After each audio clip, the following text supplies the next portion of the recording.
Алданские юноармейцы создали реконструкцию событий боевой операции Великой Отечественной войны на озере Ильмень в Новгородской области.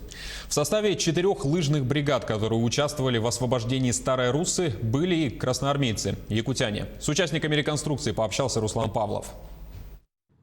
Ранним мартовским утром 12 юноармейцев в сопровождении 6 казаков Алданского станичного казачества выдвинулись на север от Алдана в сторону Верхнеамгинского природоохранного кордона. Цель вылазки – реконструкция событий боевой операции Великой Отечественной войны на озере Ильмень, где в феврале 1943 года понесла огромные потери 19-я отдельная лыжная бригада, в составе которой были воины-якутяне. Почтить память наших дедов и прадедов. Ну и так, чтобы ребята реально поняли, что это такое. Конечно, ощутить этого всего невозможно, но хотя бы примерно приблизить, что когда по тебе ведут огонь, когда тебе надо наступать, а жить так хочется, и что когда это снег, это холодно, глубокий снег, это тяжело, а надо идти вперед. Бригады, сформированные в Уральском военном округе из якутян-охотников, прибыли на Северо-Западный фронт 15 февраля 1943 года и почти сразу вступили в бой.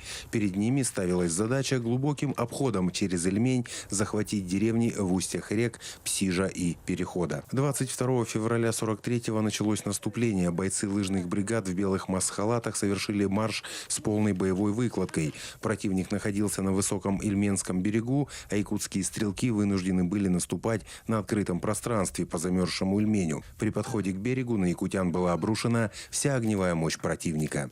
Если вспомнить, то как там было, то очень страшно. Тем более у нас открытое поле, а тогда их всех практически расстреляли, но они частично выполнили боевую задачу. Полностью выполнить задачу в 43-м воинам не удалось. Немцы подтянули на передовую свежие силы и почти беспрерывно поливали свинцом красноармейцев. Многих поглотил Ильмень.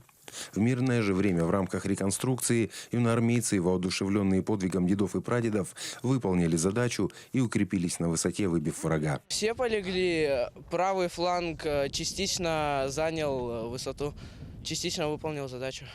Участники реконструкции не пытались переписать историю или приписать ей несуществующие факты. Школьники до мозга костей прочувствовали то, что испытали на себе участники тех далеких боевых событий, и посчитали своим долгом выполнить боевую задачу в память о героях. Ты чувствуешь каждый момент. То есть ты чувствуешь, каково это быть в снегу, каково это выживать, борясь за родину. Великая Отечественная война с каждым годом все дальше и дальше, но память о подвигах нашего народа с каждым годом все крепче и крепче. Именно она двигает нас на героические поступки в годы войны и в мирное время. Руслан Павлов, Сергей Шипачев, Александр Лукин, Алданский район.